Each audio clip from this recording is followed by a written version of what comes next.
और चुनाव प्रचार की या चुनाव में जो होता है उसकी बात ऐसी है, वास्तव में तो प्रजातंत्र की अनिवार्य आवश्यक प्रक्रिया है और उसमें दो पक्ष रहते हैं, इसलिए स्पर्धा रहती है। स्पर्धा रहती है तो दूसरे को पीछे करने का, स्वयं को आगे बढ़ाने का काम होता ही है, होना ही चाहिए, परंतु उसमें भी एक मर्यादा है, असत्य का उपयोग नहीं करना। चुने क्यों जा रहे लोग संसद में जाएंगे, बैठकर अपने देश को चलाएंगे, सहमति बनाकर चलाएंगे।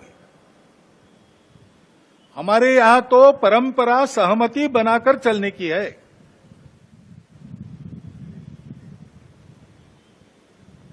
समानो मंत्र समिति समानी समानम मनस सह चित्तमेशाम। इस सहचित्त पर विनोबा भावे जी की टिप्पणी है। वो कहते हैं कि ऋग्वेदकारों को मानवीय मन का कितना ज्ञान था ये समझ में आता है। सब जगह उन्होंने सम कहा है, समानो मंत्र समिति समानी समानम मना, लेकिन चित्त के बारे में सम नहीं कहा, क्योंकि प्रत्येक व्यक्ति का चित्त मानस अलग अलग होता ही है और इसलिए 100% मतों का मिलान होना संभव नहीं है। लेकिन जब समाज में लोग अपना चित्त अलग अलग होने के बाद भी हमको साथ ही चलना है ऐसा निश्चय करते हैं तो सहचित्त बन जाता है। वास्तव में संसद क्यों है, उसमें दो पक्ष क्यों है? इसलिए है कि दोनों पहलू उजागर हो। किसी भी सिक्के के दो पहलू रहते हैं, ऐसे किसी भी प्रश्न के दो पहलू रहते हैं। एक पक्ष एक पहलू का विचार करता है तो दूसरे पक्ष ने दूसरा पहलू उजागर करना है ताकि जो होना है वो पूर्णतः ठीक हो, सहमति बने, इसलिए संसद बनती है। लेकिन ऐसी सहमति बनना स्पर्धा करके आए लोगों में थोड़ा कठिन भी रहता है और इसलिए हम बहुमति का आसरा लेते हैं। उसके लिए स्पर्धा चलती है। ये स्पर्धा है, कोई आपस का युद्ध तो है नहीं। जिस प्रकार ये बातें हुई, जिस प्रकार एक दूसरे को लताड़ना हुआ, जिस प्रकार प्रचार के दौरान हमारे करने से समाज में मनमुटाव बढ़ेगा, दो गठ बटेंगे, आपस में शंका संशय उत्पन्न होगा, इसका भी ख्याल नहीं रखा गया और विनाकारण संघ जैसे संगठनों को भी उसमें खींचा गया। टेक्नोलॉजी का सहारा करके असत्य बातें परोसी गई, नितांत असत्य।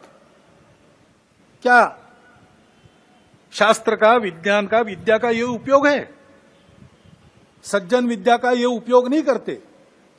विद्या विवादाय ये खलस्य, ऐसा कहा है, विद्या विवादाय धनम मदाय शक्ति परेशान परपीडनाय खलस्य साधो विपरीतमेतत् ज्ञानाय दानाय च रक्षणाय।